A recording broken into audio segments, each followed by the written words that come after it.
గ్రామాన్ని ప్రేమించి మనందరినీ ప్రేమించి ఉజ్జీవింపచడానికి మరి దూర ప్రాంతం నుండి దైవజనులు మన మధ్యకి వచ్చి ఉన్నారు. వాక్యం అందించడానికి వచ్చిన దైవజనులు రవి గారిని ప్రేమపూర్వకంగా ఆహ్వానిస్తున్నారు. చెప్పడం కదా గట్టిగా గట్టిగా స్తోత్రం. మహిమ ఘనత ప్రభావం చెల్లిస్తుంది. అలాగే స్థానిక సంఘ పరిచయం చేస్తున్నటువంటి దైవజనులు దయాకర్ గారికి, కుటుంబ సభ్యులకి నా హృదయపూర్వక వందనాలు. మరి వేదికను అలంకరించినటువంటి అభిషక్తులైనటువంటి దైవజనులకు కూడా నా హృదయపూర్వకమైనటువంటి వందనాలు తెలియపరుస్తున్నా. మరి అధ్యక్షుల వారికి కూడా ఒక ప్రత్యేకమైనటువంటి వందనాలు. మరి ఇస్రాయేల్ అన్న గారికి కూడా ఉంటే అన్నీ జరిగిపోతాయి, అలాగే మొత్తాన్ని మేనేజ్ చేస్తారు. ఒక్కొక్కరు చీటీ ఇస్తూ ఉంటే ఇక్కడే ఉన్నారా, దయచేసి పిల్లలు గమనించండి. అక్కడ ఉన్నటువంటి వారు ఎవరైనా వాలంటీర్స్గా ఉంటే పిల్లల్ని కొంచెం మానిటర్ చేయండి, వాళ్ళని అమలు చేయకుండా చేయండి. ఒక్కొక్క చీటీ ఇస్తూ ఉంటే నాకు ఒక డౌట్ వచ్చింది ఇక్కడ అనుకున్నప్పుడు, చివరికి నా చీటీ మిస్ అవుతుందేమో. మీకేం అర్థం కాలేదా? స్లిప్ మీద స్లిప్ వస్తూ ఉంది, రిక్వెస్ట్లు వస్తూ ఉంటే నేను అధ్యక్షుల వారిని అడిగాను, మొత్తానికి ముగింపుకు వచ్చాకే మా చీటీ మిస్ అయిపోతుందేమో అని. ఉదయకాలం కారంపూడి ప్రాంత ప్రదేశంలో చింతపల్లి అనే ప్రాంతంలో ఇలానే సెమీ క్రిస్మస్ సందర్భంగా వాక్యానికి ప్రకటన చేయడానికి ఆహ్వానించారు. వెళ్ళాం. మొత్తానికి పాడి అన్నీ చేసి ఇంచుమించు ఆల్మోస్ట్ ముగింపు సమయానికి ఇచ్చి ఆ అధ్యక్షుడు వారు మీ ఇష్టం అన్నారు. మీ ఇష్టం అంటే నేను నాకేం చేయాలో అర్థం కాని పరిస్థితి. అంటే సమయం చెప్పలేదు, మీ ఇష్టం అన్నారు. అంటే ఇక ప్రార్థన చేస్తారో, పాట పాడతారో, వాకింగ్ చెప్తారో, లేకపోతే ఏం చేస్తారో అది మీ ఇష్టం అన్నారు. మొత్తానికి ఇక్కడ కొంత దేవుడి కృపను బట్టి వాకింగ్ చెప్పడానికి అవకాశం వచ్చింది. అందుని బట్టి ప్రభువుని స్తుతిస్తూ ఉంటున్నాను. లేఖనాలకు వెళ్దాం. మరి ఇది చాలా నిద్రపోయేటటువంటి సమయమే. ఉదయం అంతా పనులకు వెళ్ళారు, కష్టపడ్డారు, శరీరాలు అలసిపోయింటే మొత్తానికి మిమ్మల్ని మీరు పురుగొల్పుకొని స్థలంలో ఉండటం సంతోషమే. మరి ఒక వాక్య భాగాన్ని చదువుకొని నాకు ఇచ్చిన సమయాన్ని ప్రభు మహిమాత్మగా ఉపయోగించుకోవడానికి ప్రయత్నం చేస్తారు. పరిశుద్ధ బైబిల్ గ్రంథం వచ్చు, ప్రకటన గ్రంథంలోకి మనం వద్దాం. ప్రకటన గ్రంథంలోకి మనం వచ్చినట్లయితే యోహాను దేవుడిచ్చినటువంటి ప్రత్యక్షతను వాక్య రూపంలో అందించినటువంటి ప్రత్యక్షత గ్రంథం ప్రకటన గ్రంథం అధ్యాయం 1 వచ్చిన భాగం 7 ఇలాగుంది. దయతో నేను చదువుతుంటుండగా మీరందరూ గమనించండి. 7వ మాట, ఇదిగో ఆయన మేఘారూఢుడై వచ్చుచున్నాడు, ప్రతి నేత్రము ఆయనను చూచును, ఆయనను పొడిచిన వారు చూచెదరు, భూజనులందరూ ఆయనను చూచి రొమ్ము కొట్టుదురు. అవును ఆమేన్, అవును ఆమేన్. దేవునికి మహిమ కలుగును గాక. హల్లెలూయా. ఎవరు వెనుకున్న వాళ్ళు చెప్పట్లేదు. హల్లెలూయా. దేవునికి మహిమ కలుగును గాక. ఇప్పుడు ఒక మాట చదివాం, దీనికి అనుసంధానంగా మరొక మాట కూడా మనం చూద్దాం. పరిశుద్ధ బైబిల్ గ్రంథం నుంచి మనందరికి విదితమైన మాటే. ఇప్పుడు దాకా దాన్ని సందర్భించుకునే లూకాసు వార్తలో సమయం లేదు కనుక చెప్పేస్తాను. ఈ మాట 2వ అధ్యాయంలో రాయబడింది. దావీదు పట్టణం మందు నేడు మీ కొరకు రక్షకుడు. ఇది కంఠద్వాక్యమే కదా. నేను అధ్యాయం చెప్పాను, వచ్చిన భాగం ఎక్కడుందో చెప్తారా? ఇప్పుడు చదవండి. దావీదు పట్టణం మందు నేడు రక్షకుడు మీ కొరకు పుట్టి ఉన్నాడు, అతడు ప్రభు అయిన క్రీస్తు. 2 వచనాలు మనం చదివాం. ఆ 2 వచనాలను ఆధారంగా చేసుకుని కొన్ని మాటలు క్లుప్తంగా నేను మీకు అందిస్తాను. శ్రద్ధగా వినాలని ప్రభు పెట్టి నేను మనవి చేస్తూ ఉంటున్నాను. ఈ మొదటి చదివినటువంటి మాట అది ప్రభువుకు సంబంధించిందే. 2వసారి మనం చదివినటువంటి వచ్చిన భాగం కూడా ప్రభువుకు సంబంధించిందే. మొదటి మాట యేసుక్రీస్తు ప్రభు వారి యొక్క 2వ రాకడను సూచిస్తూ తెలియపరుస్తూ జరగబోయే సంఘటనను తెలియపరుస్తున్నటువంటి మాట. అంటే భవిష్యత్తులో సంభవించబోయేటటువంటి దానిని తెలియపరుస్తున్నమాట. 2వసారి లూకాసు వార్తలో మనం చదివినటువంటి మాట జరిగినటువంటి సంఘటన. ఏంటి? జరిగినటువంటి సంఘటన జరిగిపోయింది. ఫాస్టింగ్స్ జరిగిపోయింది. ఏంటి జరిగిన సంఘటన? జరిగిపోయిన సంఘటన ఏంటి? ఇప్పుడు మనం చదివిన వాక్యం, రక్షకుడు మీ కొరకు పుట్టాడు. యేసుక్రీస్తు ప్రభువారు పుట్టాడు. అర్థమైందా? ఆ పుట్టిన రోజును మనం ఇలాగా రకరకాలుగా మనం సెలబ్రేట్ చేసుకుంటున్నాం. దానిలో భాగంగానే ఈ రాత్రి 23వ తారీఖు మరి స్థలంలో మనం సెమీ క్రిస్మస్ జరిగిస్తున్నాం. వాక్య భాగంలోకి వెళ్లే ముందు ఒక ప్రశ్న అడుగుతాను. నాకు ఎవరైనా ఒకరు సమాధానం చెప్పండి. అపార్థం చేసుకోవద్దు. మనకి ఎన్ని రకాల క్రిస్మస్లు ఉన్నాయి?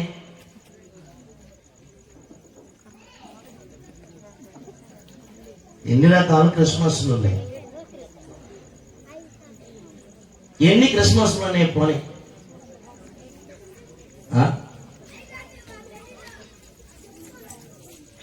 ఇలా అయితే నా టైం అయిపోతుంది మనకి. సరే, ఇక్కడ వాళ్ళు చెప్పలేకపోయారు, వెనక వాళ్ళు ఎవరన్నా చెప్తారా? ఎన్ని రకాల క్రిస్మస్లు ఉన్నాయి? ఒకటైతే చెప్తున్నారు, ఈరోజు చేస్తున్నాం కాబట్టి సెమీ క్రిస్మస్. సెమీ క్రిస్మస్ అంటే ఏంటి? అయ్యో ఎట్లా ప్రశ్నలు వేసేవాళ్ళు మాకెందుకు నాయన, ఏదైనా ఐదారు చెప్పినట్టు చెప్పేసుకుంటూ వెళ్ళిపోతే పోలా, మాకెందుకు పోవాలంటారా? ఇక్కడే ఉన్నారా? మీ గ్రహింపు కోసం. ఏంటి సెమీ క్రిస్మస్ అంటే ఏంటి? క్రిస్మస్ అంటే ఏంటి చెప్పేశారు కదా. ఈరోజు చాలా వైపరీత్యాలు చోటు చేసుకుంటున్నాయి. అర్థం కావట్లేదు మనకేం చేస్తున్నాము, అర్థం కావట్లేదు. ఇలానే ప్రశ్నార్థకంగానే మిగిలిపోతా ఉంది. అర్థం చేసుకునే ప్రయత్నం చేద్దాం. అసలు ప్రభు కోరుకుంటున్నటువంటి క్రిస్మస్ ఏంటి? చాలా విచిత్రమైనటువంటి సంఘటనలు చోటు చేసుకుంటా ఉన్నాయి ఈ మధ్యకాలంలో. చిన్నపిల్లల్ని తయారు చేసేసి చిల్డ్రన్ క్రిస్మస్, యవనస్తులు పెట్టేసి యూత్ క్రిస్మస్, ఆడవాళ్ళని పెట్టేసి ఉమెన్స్ క్రిస్మస్, మగవాళ్ళకి మెన్స్ క్రిస్మస్, ముసలివాళ్ళకి అది ఇంకా పెట్టల, మేము వచ్చే సంవత్సరం వస్తుంది. నాయకులకు ఒక క్రిస్మస్, వేరే పార్టీ వారికి ఒక క్రిస్మస్, ఇంకో పార్టీ వారికి క్రిస్మస్, సేవకులకు ఒక క్రిస్మస్. ఇప్పుడు ఎన్ని క్రిస్మస్లు వచ్చాయి? ఏంటో ఎన్ని క్రిస్మస్లు ఉన్నాయి? ఇప్పుడు నేను చాలా చెప్పాను కదా. ఏమా చదువుకున్న పిల్లలు ఉన్నారుగా, చెప్పండి. ఇప్పుడు ఎన్ని క్రిస్మస్లు చెప్పాను? ఎన్ని క్రిస్మస్లు ఉన్నాయా? ఉన్నాయా? మరి లేనివి ఎందుకు చేస్తున్నాం? లేవన్నారు కదా, ఆలోచించాలి కొంచెం. లేవన్నారు, లేనప్పుడు లేని దానిని ఎందుకు చేయవలసినటువంటి అవసరం ఏర్పడింది? లేని దానిని చేస్తూ ఎందుకు మనం దానిలో ఆనందాన్ని ఎత్తుక్కుంటున్నాం? గమనించాలి. ఈరోజు అనేక విషయాలకు మన గ్రహింపు లేకనే లోక పోకడలు ఏ విధంగా ఉంటున్నాయో, లోక విధానాలు ఏ విధంగా ఉంటున్నాయో, క్రైస్తవ్యం కూడా అలాంటి విధానంలోకి వెళ్ళిపోయే పరిస్థితులు సంభవిస్తూ ఉన్నాయి. ఇది చాలా ప్రమాదకరమైనటువంటి పరిస్థితి. నేను ఎవరినో తప్పు పట్టడానికి, ఎవరినో ఇబ్బంది పెట్టడానికి, లేకపోతే ఎవరినో విమర్శ చేయడానికి నేను ఈ స్థలంలో లేను. కానీ కొంత వేదన ఉంది. ఎందుకంటే అసలు క్రీస్తు జననం ఎక్కే ఒక ఉద్దేశం, ప్రభు అనేటువంటి యేసుక్రీస్తు వారు ఈ లోకానికి వచ్చినటువంటి ఉద్దేశం మరికే మంచిదే.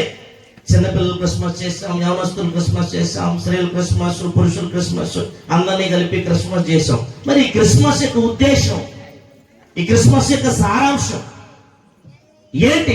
మనకు ఆ జరుపుకుంటున్నటువంటి వాటి ద్వారా మనకు అందుతున్నటువంటి ప్రబోధం ఏంటి? మనం ఏం నేర్చుకుంటున్నాం? లేకపోతే ఇలాగా పెట్టేసి సౌండ్ సిస్టమ్ పెట్టేసి, లైటింగ్స్ పెట్టేసి కదా, చక్కటి ఉద్యోగంతో కూడిన కొన్ని పాటలు పెట్టేసేసుకొని వేసాం డాన్స్ వేసేసాం. మంచిదే. దాని వలన వస్తున్నది ఏంటి? ఏ సందేశం అందింది? అలా నువ్వు ఏంటంటారా పాస్టర్ గారు, ఇప్పుడు మేము చేస్తుంది తప్పంటారు? నేను వ్యతిరేకని కాదు, కానీ వాస్తవాన్ని మనం తెలుసుకునే ప్రయత్నం చేయాలి. సత్యాన్ని మనం తెలుసుకునే ప్రయత్నం చేయాలి. ఈరోజు లోకం ఏ విధంగా ఉంటుందో మనం కూడా అలానే ఉండే ప్రయత్నాలు జరుగుతూ ఉన్నాయి. ఎవరో ఏదో చేస్తున్నారు, వారు చేస్తున్నారని కొన్నిసార్లు వారు ఎందుకు చేస్తున్నారో, ఏ కారణాన్ని బట్టి చేస్తున్నారో, దాని వెనుకున్నటువంటి ఉద్దేశం ఏంటో, దాని వలన వచ్చేటటువంటి ఉపయోగం ఏంటో కొన్నిసార్లు మనకు తెలియకనే ఎవరో చేశారు కాబట్టి, వాళ్ళు చేశారు కాబట్టి మనం కూడా చేయాలి. మరి ఈ మధ్య ఇంకా వైపరీత్యం ఏంటంటే, ఆ పార్టీ వాళ్ళు క్రిస్మస్ చేశారా, ఈ పార్టీ వాళ్ళు కూడా క్రిస్మస్ చేయకపోతే మనకి ఏ ఇష్యూ ఏమొస్తుందండి? ఫిస్టేజ్ ఇష్యూ. చెప్పండి, ఏ ఇష్యూ? కాబట్టి వాళ్ళు 50,000 ఖర్చు పెట్టి చేస్తే మనం కనీసం 1,00,000 పెట్టైనా ఏం చేయాలా? మంచిది చేసి అక్కడ 50,000 పెట్టినా ఇక్కడ 1,00,000 పెట్టినా చేసాం. మరి ఏ సందేశం ఇచ్చాం? ఏ ఉద్దేశంతో చేసాం? కారణం ఏంటి? ఎవరిని గొప్ప చేస్తున్నాం? ఎవరిని మనం మహిమపరచడానికి ఇది జరుగుతుంది? అది మనకు తెలియకపోతే ఈ ప్రయాసంతా కూడా వృధా అయిపోతుంది. లోకంలో నానుడు ఉంది, సామెత ఉంది, బూడిదలో పోసిన పన్నీరు. విన్నారో లేదో? ఇప్పుడు తరం వారికి అది తెలుసో లేదో కానీ పాతకాలపు తరపు పెద్దలకు ఈ మాటలు తెలుస్తుంది. బూడిదలో పోసినటువంటి పన్నీరు. పన్నీరు చాలా విలువైంది, శ్రేష్టమైంది, మంచి సువాసన ఇచ్చేది. దాన్ని కాల్ చేసినటువంటి బూడిదలో పోస్తే ఉపయోగం ఉండదు కదా. అలాంటి పరిస్థితులు వస్తున్నాయి కనుక ఉద్దేశం మంచిదే. క్రీస్తు జన్మదిన వేడుక జరుపుకోవటం అది మనకు సంతోషమే, మహా ఆనందమే, దాన్ని జరుపుకోవాలి. కానీ జరుపుకునే విధానాలని మనం తెలుసుకొని ఆ జరిపే విధానం నలుగురికి ఆశీర్వాదకరంగా, నలుగురు దేవునిలోకి వచ్చే రీతిగా, నలుగురు ప్రభుని తెలుసుకునే రీతిగా, దేవునికి మహిమకరముగా జరిగేదైతే దేవునికి మహిమ కలుగునుగా. హల్లెలూయా చెప్తామా? నా భాష మీకు అర్థమవుతుందా? నా మాటలు మీకు అర్థమవుతున్నాయి? దేవునికి మహిమ కలుగునుగాక. అలాగూ క్రీస్తు మొదటిసారి వచ్చిన దాన్నే ఈ రోజు మనం జరుపుకుంటున్నాం. యేసు ప్రభు వారు రాబోతున్నటువంటి మాటను మనం గమనించాం. మంచిది. పుట్టిన దాన్నే జ్ఞాపకం చేసుకుంటూ వెళ్ళిపోవటమా, లేకపోతే జరగవలసిన దాని కొరకు ఎదురు చూడటమా? ఏది ప్రాముఖ్యమైంది అండి? పుట్టిన దాన్ని జరుపుకుంటూ జీవితం అంతా ప్రతి సంవత్సరం నవంబర్ 25 నుంచి మళ్ళీ డిసెంబర్ 25 దాకా happy Christmas, merry Christmas, happy Christmas, merry Christmas 1, 2, 3, 4, 5 ఇలా సంవత్సరాలు గడిపోతూ అలాగ జరుపుకుంటూ వెళ్ళటమేనా? లేకపోతే జరగవలసినటువంటి వాటి గురించి ఏమైనా ఆలోచన చేయవలసినటువంటి అవసరం ఉందా? ఏది ప్రాముఖ్యమైంది? ఇంకా యేసయ్యను అట్టే ఉంచేద్దామా? ఎక్కడ? ఇప్పుడే పాడారుగా, బాలుడు పుట్టాడు. ఎవరు ఆ బాలుడు? ఎవరు? అట్టే ఉంచేద్దాం ఆయన్ని? అట్టే ఉన్నాడా? ఇప్పుడు ఎన్ని సంవత్సరాలు అయింది? యేసయ్య పుట్టి? కొండల పాస్ గారు కనుక్కొని చెప్తా ఉంటారా? ఎన్ని సంవత్సరాలు అయింది? 2024 సంవత్సరాలు అయింది. ఇప్పటికి మనం ఏమంటున్నాం? పుట్టాడు పుట్టాడు పుట్టాడు పుట్టాడు పుట్టాడు అయిపోయింది. కానీ ఎందుకు పుట్టాడు మనం తెలుసుకోవాలి. ఆ పుట్టుటలో యేసయ్య పుట్టినటువంటి దానిలో రహస్యం ఏంటో మనం తెలుసుకోవాలి. దాని పరమార్థం ఏంటో మనం తెలుసుకోవాలి. దాని అర్థం ఏంటో మనం తెలుసుకోవాలి. అది తెలుసుకోకుండా, ఆ ఉద్దేశం తెలుసుకోకుండా మనం ఏదో వాళ్ళు చేస్తున్నారు, వీళ్ళు చేస్తున్నారు, మనం ఆ క్రైస్తవులో పుట్టాం కాబట్టి మనం ఇలా చేయాలి, అలా చేయాలి అనే ఆలోచన, భావన అది మనకి ఏమాత్రం కూడా క్షేమకరము కాదు. కనుక ఆలోచన చేయండి. మొదటిసారి ప్రభు అయిన యేసుక్రీస్తు వారి లోకానికి వచ్చాడు, ఆయన పుట్టాడు. దానిని మనం పుట్టినరోజు వేడుకగా చేసుకుంటున్నాం. అయితే అదే ప్రభు వారు చెప్పారు, నేను వెళుతున్నాను, వెళ్ళి మరలా వస్తాను. ఇప్పుడు ఈ పాటలు, ఇలాంటి పాటలు వినపడట్లేదు కానీ అక్కడక్కడ, కానీ చాలా అర్థవంతమైనటువంటి పాటలు. వస్తానన్న యేసురాజు వచ్చా, విన్నారా? ఇప్పుడంతా జిమ్మికి జిమ్మికి డుబుకేగా అండి. వస్తానన్న యేసురాజు రాక మానునా అన్నాడు. వస్తానన్నాడు, వస్తానన్న ఆయన రాక మానునా అన్నాడు. మరి వస్తానన్న ఆయన కొరకు మనం ఏం చేయాలి? ఎదురు చూడాలి కదా. మరి ఇంకా ఆయన పుట్టిన దగ్గరే పెట్టేస్తే అలాగా? వచ్చాడు, ఆయన చేయవలసింది ఏదో చేశాడు, చేసి వెళ్ళిపోయాడు. వెళ్ళిన వాడు వెళ్ళి అలానే ఉంటానని చెప్పలేదు. వెళ్ళి వస్తానన్నాడు అంటే మరలా వస్తాడు. మరలా వస్తాడంటే ఒక ఎక్స్పెక్టేషన్ ఉంది. దేవుడు కోరుకుంటున్నాడు ఏదో. మరలా వస్తానంటే మన నుంచి ఆయన ఆశపడుతుంది ఏదో ఉంది. ఆయన వచ్చేలోపు ఆయన ఆశపడింది మన జీవితంలో మనం నెరవేర్చే వారిగా ఉండాలి. లేకపోతే అదే తర్వాత ఒక మాట, ఇంకో పాట కూడా వినపడుతుంది. అదే అదే ఆ రోజు వెళ్ళదా? ఎట్లాంటి ఏ రోజట? పాపులంతా విడవబడుట. ఈ మాట వినలేదా? విడవబడుట బహుఘోరం కదండి. ఉద్దేశం నెరవేర్చబడకపోతే ఏడ్చే రోజు ఒకటి వస్తుంది. దాన్ని మనం గుర్తుపెట్టుకోవాలి, దాన్ని మనం ఆలోచన చేయాలి, దాన్ని అర్థం చేసుకునేటటువంటి ప్రయత్నం చేయాలి. పండగ చేసుకోవాలి, ప్రభువుని గుర్తు చేసుకోవాలి. కానీ అదే సమయంలో యేసుక్రీస్తు వారు జననం యొక్క ఉద్దేశము, ఆయన పుట్టిన ప్రాముఖ్యత, ఆయన ఈ లోకానికి వచ్చి ఏమి చేశాడో అది మనం గ్రహించి ఆ విధానంలో మనం దానిని అవలంబించకపోతే, అన్వయించకపోతే ప్రమాదాలను బారినటువంటి పరిస్థితులు ఉన్నాయి. కనుక ఈ రాత్రి కొన్ని విషయాలు క్లుప్తంగా నాకు ఇచ్చినటువంటి సమయాన్ని బట్టి చెప్తాను. ఒకటి, మొదటి రాకడలో జరిగిన సంఘటన ఏంటో, రెండవ రాకడలో జరగబోయేటటువంటి సంఘటన ఏంటో, మొదటి రాకడ యొక్క ఉద్దేశం ఏంటో, రెండవ రాకడ యొక్క ఉద్దేశం ఏంటో కొన్ని విషయాలు మీకు గుర్తు చేస్తాను. చాలా శ్రద్ధగా వింటేనే ఇవి మీకు బోధపడతాయి. నా మాటల మీద దాచిపెట్టి నేను చెప్పే మాటలనే మనసున పెడితేనే మీకు ఈ విషయాలు అర్థమవుతాయి. అటు ఇటు చూస్తూ ఏదో అనాలోచనగా ఇక్కడ ఉండటం కంటే అంతకంటే మరో ప్రమాదం ఇంకొకటి ఉండదు. కనుక గమనించండి, దీవించబడటానికి స్థలానికి వచ్చాం, ఆశీర్వదించబడటానికి వచ్చాం. అది ఎప్పుడు జరుగుతుందంటే దేవుని వాక్యాన్ని శ్రద్ధగా విని గ్రహించి గైకొన్నప్పుడు ఆ కృపలోకి మనం వస్తాం. జాగ్రత్తగా ఆలోచన చేయండి. మొదట అక్కడ ఎందుకు వచ్చాడు యేసుప్రభువు చెప్పండి, ఉద్దేశం ఏంటి? ఇప్పుడు దాకా బాగా చేశాంగా, ఉద్దేశం అంతా చూపించాంగా. ఏంటి ఉద్దేశం? ఎందుకు? పాస్టర్ గారు చెప్పేస్తారు ఆల్రెడీ ఆ విషయాలన్నీ. చెప్పలేదా? వినలేదా చెప్పినప్పుడు? మరి చెప్తే చెప్పండి, అయ్యగారు చెప్పింది చెప్పండి. ఏంటి ఉద్దేశం? నశించిన దానిని వెదకి రక్షించటానికి యేసుక్రీస్తు ప్రభువారు ఈ లోకానికి రావటం ఆవశ్యకమైంది. కనుక తండ్రి అయిన దేవుడు తన ప్రియ కుమారుడైన యేసుక్రీస్తు ప్రభువారిని ఈ లోకానికి పంపించాడు. ఉద్దేశం, మెయిన్ పర్పస్, ప్రాముఖ్యమైనటువంటి విషయం ఏంటంటే యేసుక్రీస్తు వారు వాక్యమైన దేవుడు శరీరధారిగా ఈ భూమి మీదకి రావటానికి ఉద్దేశం ఏంటంటే నశించిన దానిని వెదకి రక్షించటానికి ఈ లోకానికి రావాల్సినటువంటి అవసరం ఏర్పడింది. ఎవరా నశించింది? ఎవరా నశించిపోతున్నటువంటి వారు? నా ప్రియ దైవజనాంగమా, ఈ రాత్రి ఆలోచించేద్దాం. మనం అందరము ఎవరము? మనందరము ఎలాగ నశించిపోతున్నాం? వాక్యాలు చాలా ఉన్నాయి, మనం చెప్పుకుంటూ వెళితే ఏ భేదం లేదు. అందరూ ఏం చేశారట? పాపము చేసి ఎక్కడికి వెళ్ళిపోతున్నారు? నిత్య నాశనానికి, నరకానికి, నశింపులోకి వెళ్ళిపోతా ఉన్నారు. అనగా పాపములో మగ్గిపోతున్నా, శాపములో మగ్గిపోతున్నా, దుర్మార్గతలో, దుష్టతలో వారి జీవితాలను కొనసాగిస్తూ నిరీక్షణను కోల్పోయి, పరిశుద్ధతను కోల్పోయి, పవిత్రతను కోల్పోయి, యథార్థతను కోల్పోయి, నీతిని కోల్పోయి, అన్యాయాలతో, అక్రమాలతో, భయంకరమైనటువంటి పరిస్థితులలో, భ్రష్టత్వం కలిగి భ్రష్టత్వపు విధానాలలో జీవితాలను వెళ్ళబుచ్చుకుంటూ, జీవితాలను నష్టపరుచుకుంటూ, నిత్య నాశనానికి, నరకానికి పాత్రులైనటువంటి ప్రజలను ఆ పరిస్థితి నుంచి బయటకు తీసుకురావడం కోసం దేవాతి దేవుడే ఈ లోకానికి మానవుడిగా రావాల్సినటువంటి ఆవశ్యకత ఏర్పడింది. దాని యొక్క ఉద్దేశం అది.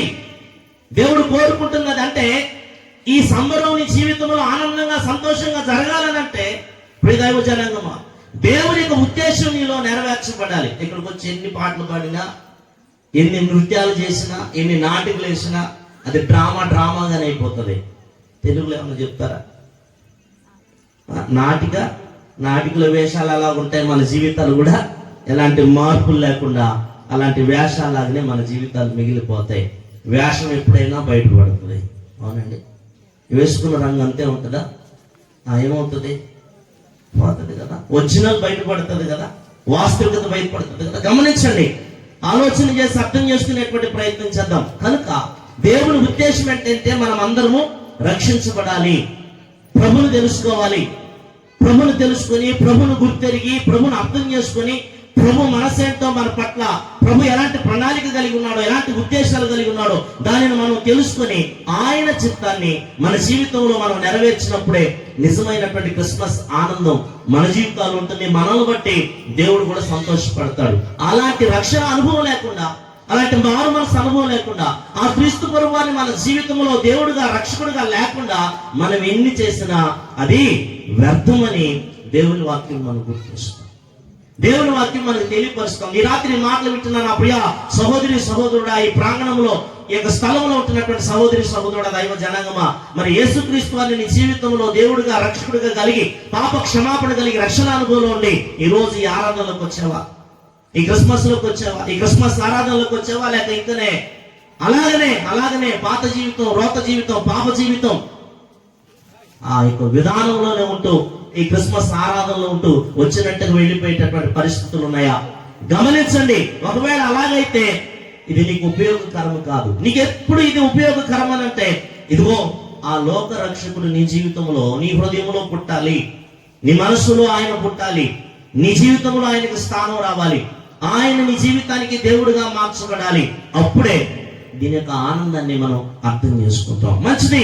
ఆ రక్షణ ఎలా కలిగిందో కొన్ని మాటలు చెప్తాను, శ్రద్ధగా వినండి, జాగ్రత్తగా వాక్యం మీద మనసు పెట్టండి. అలాగూ యేసుక్రీస్తు ప్రభువారు మొదటి రాకడలో రావటానికి కొంతమంది వ్యక్తులు ఉపయోగపడ్డారా? మొట్టమొదటిగా ఎవరిని వాడుకున్నాడు దేవుడు? త్వరగా మీరు చెప్తే నేను త్వరగా ముగిస్తాను, లేకపోతే అధ్యక్షతల వారు వస్తారు ఇక్కడికి, వచ్చేసి అయ్యగారు ఇంకా ప్రోగ్రామ్స్ ఉన్నాయి కాబట్టి ఆ వాక్యం చాలే అన్నట్టుగా అని అంటారు. కనుక వారికి అవకాశం మీకు ముందే మీరు నాకు త్వరగా చెప్పండి. యేసు ప్రభు వారు ఈ లోకానికి మానవాళ్ళని రక్షించడానికి, దేవుని యొక్క చిత్తాన్ని, ఉద్దేశాన్ని నెరవేర్చబడటానికి ఎవరిని వాడుకున్నాడు? ఎంత చెప్పారు కదా, మీరే చెప్పేటన్నట్టుగా చూస్తున్నాను నేను. ఎవరిని? కొద్దిమందిని వాడుకున్నారు, తట్టగా చెప్పేస్తున్న మనసును పెట్టండి. మొదటి దేవదూతను వాడుకున్నాడు. ఎవరిని? ఎవరా దేవదూత? గాబ్రియల్ దేవదూత. ఏం చేస్తున్న దేవదూత? ప్రభు చెప్పాడంట, తండ్రి దేవుడు చెప్పాడట, లోకం పాడైపోయింది, లోకం చెడిపోయింది, లోకం అంతా భయంకరమైన భ్రష్టత్వంలో ఉంది, ప్రజలు పాపంలో ఉన్నారు, నష్టపోతా ఉన్నారు. నేను చాలా మందిని ఆ పరిస్థితి నుంచి బయటికి తీసుకురావడానికి పంపించాను, కానీ ఎవరు కూడా వారిని ఆ పరిస్థితి నుంచి బయటికి తీసుకురావట్లేదు. కాబట్టి ఇప్పుడు ఎవరో ఒకరు వెళ్ళాలి ఆ స్థితి నుంచి వారిని బయటికి తీసుకురావటానికి. కానీ ఇందాక లేఖనం చదివాం, దైవజనులు మనకు చదివించారు. అది దేవుడు లోకముని ఎంతో ప్రేమించి తన ప్రియ కుమారుని మన కొరకు లోకానికి పంపెను. ఏం చేశాడంట? దేవుడు లోకాన్ని ప్రేమించి తన ప్రియ కుమారుని మన కొరకు లోకానికి పంపించాడనే మాట చూస్తున్నాం. అంటే తండ్రి అయిన దేవుడికి ఒక ఆలోచన వచ్చింది, ఎవరైనా ఒకరు వెళ్ళాలి, ఆ ప్రజలు ఆ శాపగ్రస్తమైన పరిస్థితి నుంచి బయటికి తీసుకురావాలన్నప్పుడు క్రీస్తు ప్రభువారు నేను వెళతాను అన్నప్పుడు యేసు క్రీస్తు ప్రభువారిని లోకానికి పంపించడానికి తండ్రి దేవుడికి ఇష్టమైంది. ఆ ఇష్టం చొప్పున ఈ లోకానికి రావడం జరిగింది. ఆ సమాచారాన్ని మొదట దేవదూతకు చెప్పి, ఇదిగో క్రీస్తు ప్రభువారు లోకంలోకి వెళ్ళాలి, ఆయన వెళ్ళటానికి కావాల్సిన ఏర్పాట్లు చేయండి అన్నప్పుడు మరి ఎలాగ వెళ్ళాలి? దేవదేవుడు భూమి మీదకి మానవులకి రావాలంటే, మానవ రూపంలో రావాలంటే ఎలాగైతే సంభవం అని ఆలోచన చేసినప్పుడు ఒక స్త్రీని దేవుడు కనుగొన్నాడు. ఎవరిని? ఆ పేరు చెప్తారా? మరియా. ఎవరు? మరియా. ఇవ్వండి, నాకు ఒక ప్రశ్న వచ్చింది. మరియా తప్ప ఇంకా ఆడవాళ్ళు ఎవరు లేరా? అమ్మా సహోదరులారా, మరియా తప్ప వేరొకరు లేరా అక్కడ? ఆ రోజులు ఇంకెవరు లేరా? మరి ఒక్కతే స్త్రీనా? మరి దేవుడు ఆమెను మాత్రం ఎందుకున్నాడు? ఆమెను మాత్రం ఎందుకు ప్రత్యేకించుకున్నాడు? ఆమె దేవునికి ఉద్దేశంలోకి ఎందుకు వచ్చింది? ఇక లేరా? ఎవరు లేరా? ఎందుకు? లోక కళ్యాణార్థం, మానవ ప్రజల పాప విమోచనార్థం క్రీస్తు ప్రభువారి లోకానికి రావటానికి మరినే ఎందుకు ఎన్నుకున్నాడు? ఒక మాట చెప్తాను, జాగ్రత్తగా మనసు పెట్టండి. మరియా దేవుని దయ పొందుకున్నటువంటి వ్యక్తిగా ఉంది. అందుకనే ఆ దూత మరియ దగ్గరకు వచ్చి ఈ మాట చెప్పారు, దయా ప్రాప్తురాల. ఏమన్నాడు? దయా ప్రాప్తురాల. దేవుని దయకు, దేవుని కృపకు అర్హమైన దానా అని అంటున్నాడంటే, ఆ లోకంలో చాలా మంది ఉన్నారు, ఆ దినాల్లో చాలా మంది స్త్రీలు ఉన్నారు, కానీ మనసును పెట్టండి, ఈమె దేవుని దృష్టిలో కృప పొందుకుందిగా ఉంది, దేవుని యొక్క దయను పొందుకున్నటువంటి వ్యక్తిగా ఉంది, దేవుని దృష్టిలో ఒక ప్రత్యేకమైనటువంటి వ్యక్తిగా ఆమె ఉంది. జాగ్రత్తగా మనం ఆలోచన చేయాలి. అంతమంది స్త్రీలలో ప్రత్యేకించబడినటువంటి వ్యక్తిగా ఆమె ఉంది. ఆమె దగ్గరకు వచ్చి అని అంటున్నాడు, ఇదిగో నీవు ఏమవుతావట? ఏం కాబోతావునో? నువ్వు తల్లివి కాబోతున్నావు, గర్భవతి కాబోతున్నావు, లోకరక్షకుడు నీ గర్భంలోకి వస్తా ఉన్నాడు, నువ్వు లోకరక్షకుడికి జననాన్ని ఇస్తావు, నువ్వు తల్లిగా మార్చబడతావు అని అంది. కానీ అప్పుడు బైబిల్ గ్రంథం ఆమె గురించి రాయబడిన మాట ఏంటంటే, కన్య అయిన. చెప్పండి, ఇలాంటి మాటలు ఉపయోగిస్తున్నాను తప్పుగా అర్థం చేసుకోవద్దు, వాక్యాన్ని గ్రహించడానికి ప్రయత్నించండి. కన్య అయిన మరియా పవిత్రురాలుగా, పరిశుద్ధురాలుగా ఉంది. దేవుని దృష్టిలో యోగ్యమైనదిగా ఆమె ఉంది. దేవుని చేత అంగీకరించబడే జీవిత విధానం ఉంది. నేను ధ్యానం చేస్తున్నప్పుడు, ఈ విషయాన్ని నేను ఆలోచన చేస్తున్నప్పుడు, అసలు ఒక మనిషి దేవుని దృష్టిలో అంత యోగ్యంగా ఉండటం కుదురుతుందా? ఆ స్థాయిలో ఉండటం అది అవుతుందా, జరుగుతుందా అని ఆలోచన చేస్తాను. ఎంత పవిత్రత కలిగి ఉంటే, ఎంత పరిశుద్ధత కలిగి ఉంటే, దేవుడి గురించి లేఖనం ఇలా చెప్తుంది, నీవు నేను మనం ఆరాధిస్తున్న దేవుడు పరిశుద్ధుడు. ఎవరైనా పరిశుద్ధుడు. చెప్పండి ఎవరైనా? పరిశుద్ధుడు. పరిశుద్ధుడైన దేవుడు ఈ లోకానికి రావాలనంటే పరిశుద్ధమైనటువంటి వారే ఇక్కడే ఉన్నారా? ఎవరు కావాలా? పరిశుద్ధుడైన దేవుడు రావాలంటే పరిశుద్ధమైనటువంటి వ్యక్తులే కావాలి. ఇప్పుడు మరి ఎవరు చెప్పాలి గట్టిగా? ఎవరు? పరిశుద్ధురాలు. పరిశుద్ధురాలు కనుకనే పరిశుద్ధతను ఆమె జీవితంలో కలిగి ఉంది అని అంటే నేను ఆలోచన చేశాను.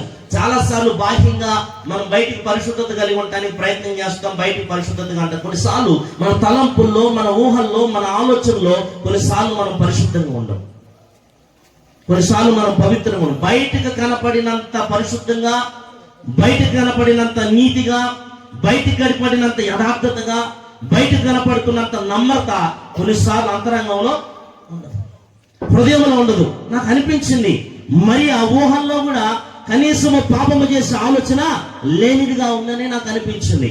అలాంటి ఉన్నతమైనటువంటి జీవిత విధానం ఆమె కలిగి ఉంది కనుకనే దేవుడు మరియను ఒక సాధనంగా వాడుకోవటానికి ఇష్టపడ్డాడు. ఈ రాత్రి ఈ మాటలు వింటున్న సహోదరి సహోదరుడా, దేవుడు నీ జీవితంలో ఆయన చిత్తాన్ని నెరవేర్చాలంటే, ఆయన ఉద్దేశాన్ని నెరవేర్చాలనంటే మన జీవితంలో కూడా ఇలాంటి పరిశుద్ధత, ఇలాంటి పవిత్రత చాలా ప్రాముఖ్యమైనది. నేడు దినాల్లో ఇలాంటి మాటలు అసలు యవనస్తులకు అర్థమే కావట్లా. ఇలాంటి బోధ చేసేవారు కూడా కనుమరుగైపోతున్నారు, ఇలాంటి విషయాలు చెప్పేవారు కూడా తక్కువైపోతున్నారు. నేను ఒక ప్రశ్న అడుగుతాను సూటిగా అసలు పరిశుద్ధత అంటే ఏంటి? ఓయమ్మో, దయాకర భాష కదా, మీకు ఎవరు దొరకలేదు, ఏం చేసుకొచ్చారు. పరిశుద్ధత అంటే ఏంటి? పవిత్రత అంటే ఏంటి?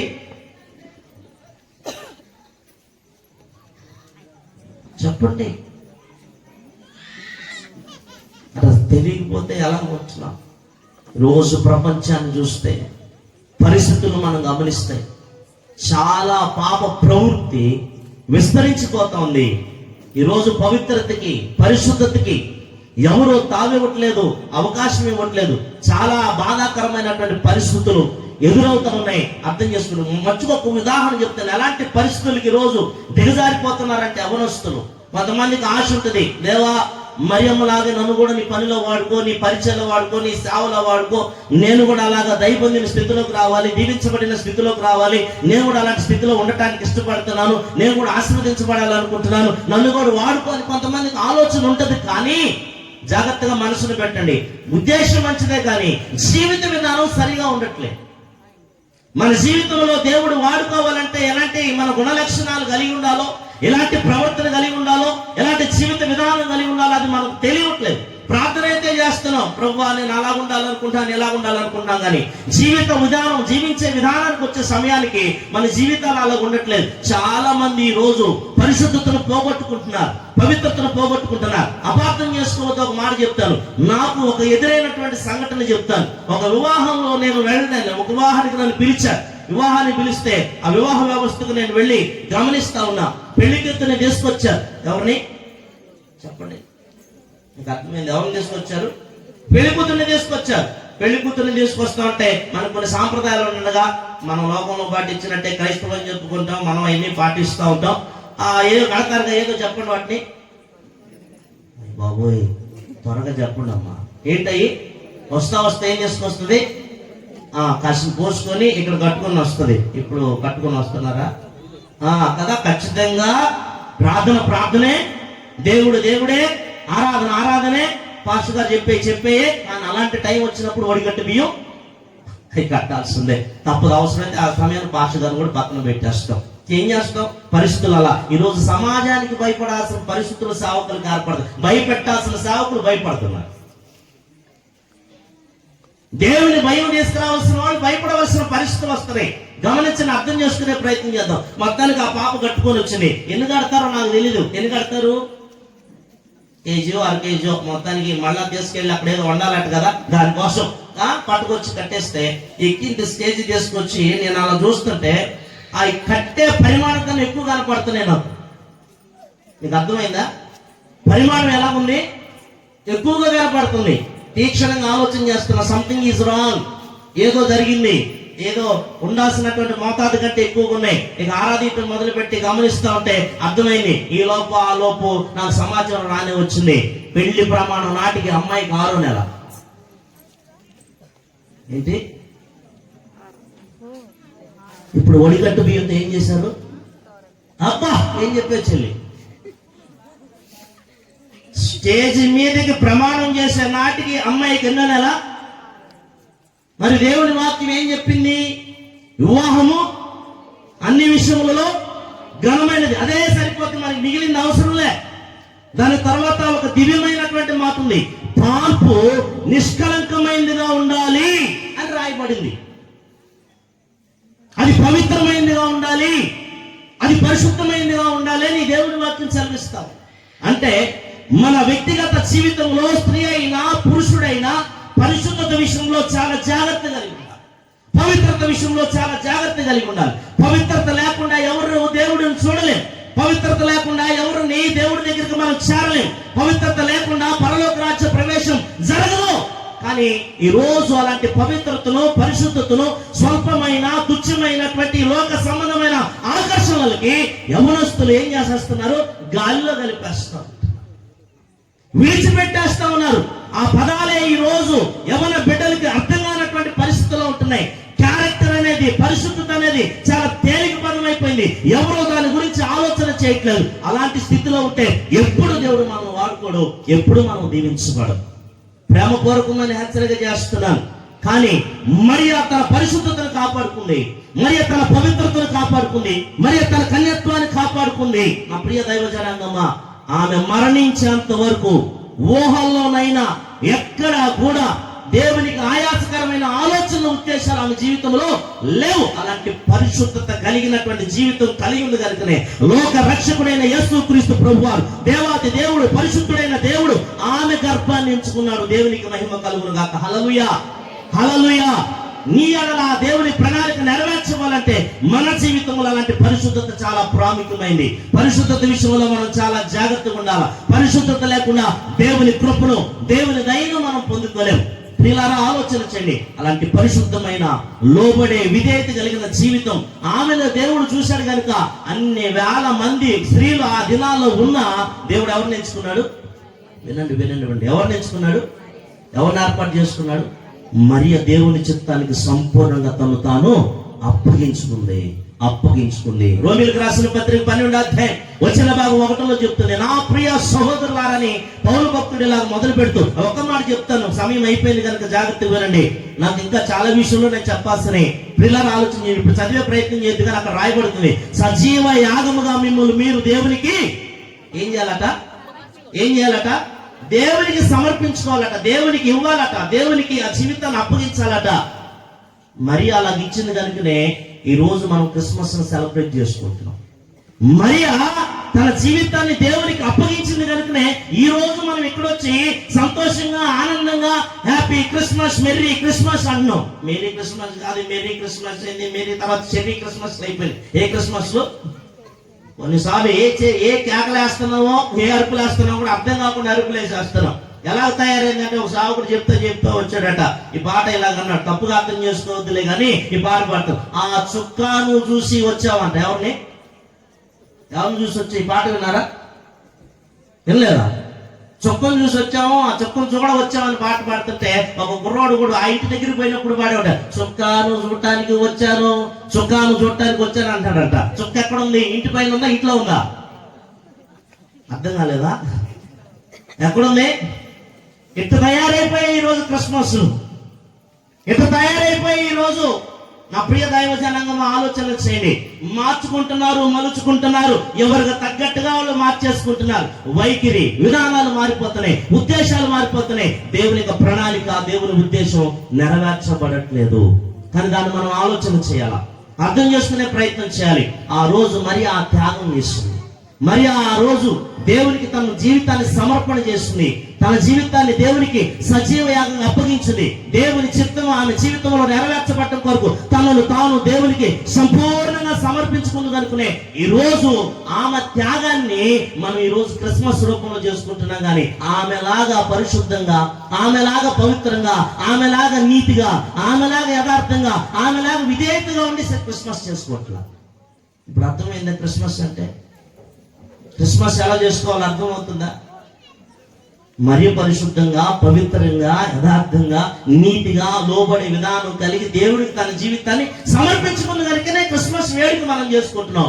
మనం అలాంటి పవిత్రత లేకుండా, అలాంటి పరిశుద్ధత లేకుండా, అలాంటి లోబడే స్వభావం లేకుండా, అలాంటి విధేయత లేకుండా, దేవుని యొక్క ఉద్దేశం మన జీవితంలో లేకుండానే ఈరోజు ఇలాంటి క్రిస్మస్ జరుపుకుంటున్నాం.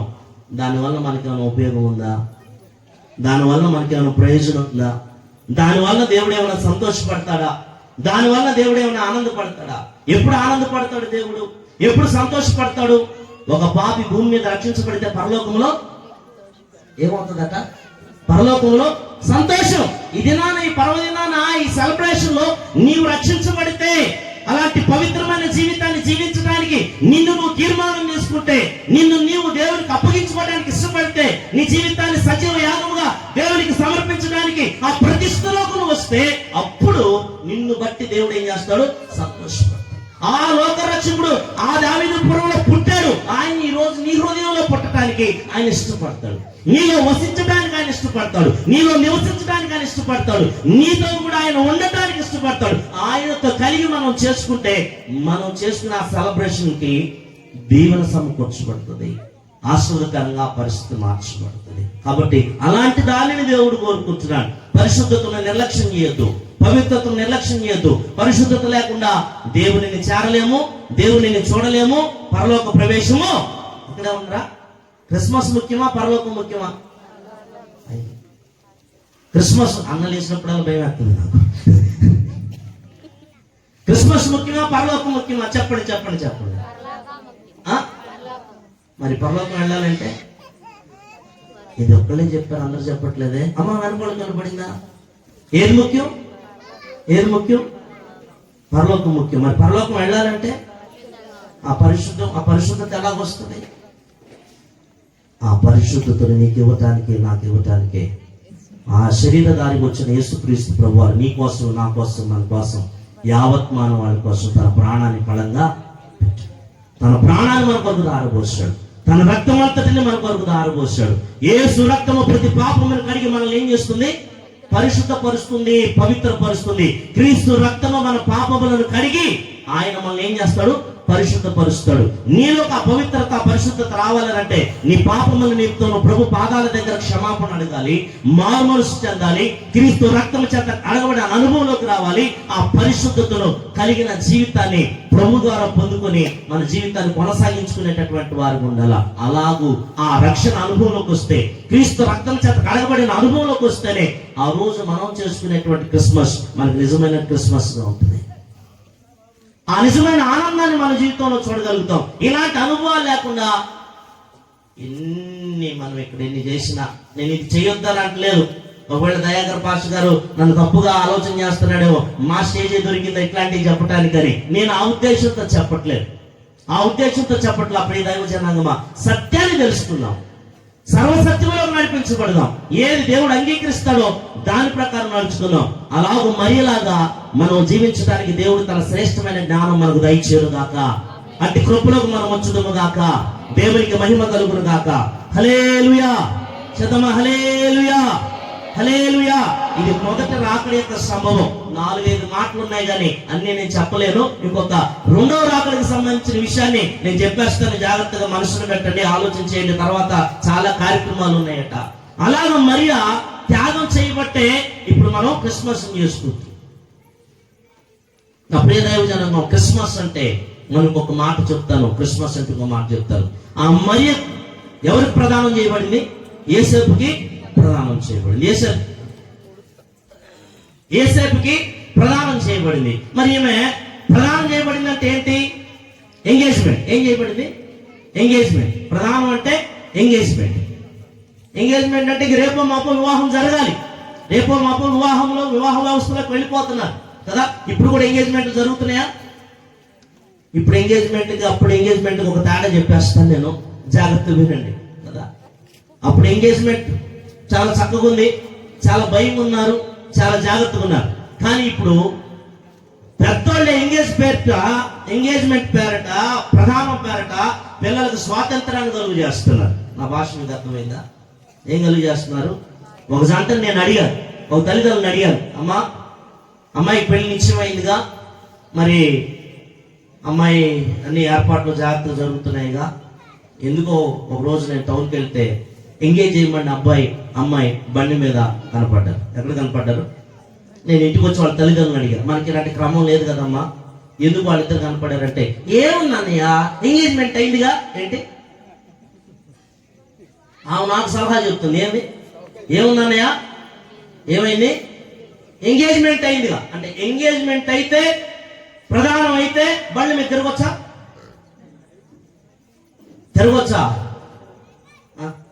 ఎంగేజ్మెంట్ అయితే పవిత్రత పోగొట్టుకోవచ్చా? పరిశుద్ధత పోగొట్టుకోవచ్చా? క్యారెక్టర్ పోగొట్టుకోవచ్చా? ప్రియులారా, ఆలోచన చేయండి. అర్థం చేసుకునే ప్రయత్నం చేద్దాం. యేసేపుకు ప్రధానం చేయబడింది. ఈ సమాచారం వచ్చింది. ఈ సమాచారం వచ్చినప్పుడు యేసేపు ఆమెను ఏం చేయాలనుకున్నాడు? విడనాలనుకున్నాడు. అప్పుడు దైవదూత వచ్చి చెప్పింది, బాబు నువ్వు అనుకున్నట్టుగా ఏమి మరి జీవితంలో జరగలేదు. దేవుని సంకల్పం చొప్పున ఆమె గర్భవతి అయింది. ఆమెను ఏలుకోవటానికి నువ్వేం చేయాలా? నువ్వు మనస్సు కలిగిండు, ఆమెను నువ్వు ఏలుకో, ఇబ్బంది లేదని చెప్పినప్పుడు ఆయన కూడా దేవుని యొక్క స్వరానికి లోబడ్డాడు, విధేయత చూపించాడు, మరిని ఏలుకోవటానికి ఇష్టపడ్డాడు, మరియుతో జీవించడానికి ఇష్టపడ్డాడు. మరియకు తన సహకారాన్ని అందించాడు. ఈ రోజు మనం కూడా సహకారాన్ని అందించాలి. ఒక్క మాట మన్నించాలి. అధ్యక్షుల వారు ఒక్క మాట చెప్పేసి సమయాన్ని ఇస్తాను, ఎందుకంటే ఇంకా రెండో రాకళ్ళకి వెళ్ళా, మొదటి రాకళ్ళలోనే మిగిలిపోయాం. నా ప్రియ దైవజనంగా ఆలోచించండి. సహకారం అందించాడు. ఎవరికి? మరీకి సహకారం అందించాడు. ఈరోజు మరి దేవుని వాక్యాన్ని ప్రకటిస్తున్న నీ సేవకులకి నువ్వు సహకారం అందిస్తున్నావా? మరియ గర్భంలో ఎవరున్నారు? క్రీస్తు ప్రభువారికి మరో పేరేంటి? వాక్యం. చెప్పండి. వాక్యము మరియ గర్భము దాల్చింది. యోహాను సువార్త ప్రకారం ఆ వాక్యమే శరీరధారి అయి కృపాసక్తి సంపూర్ణంగా మన మధ్యకు వచ్చాడని రాయబడింది. అంటే వాక్యము రావటానికి, లోకరక్షకుడు రావటానికి, ప్రజలు విమోచన కలిగేసే వ్యక్తి రావటానికి యేసేపు సహకారం అందించాడు. అలానే ఈ రోజు అనేక మంది నశించిపోతున్న ఆత్మల కొరకు మీ సేవకులు ప్రయాసపడుతున్నారు, మీ సేవకులు కష్టపడుతున్నారు. వాక్యాన్ని ప్రకటించడానికి, సువార్త చేయడానికి మీ సేవకులు ప్రయాసపడుతున్నారు. మరి అలాగ వాక్య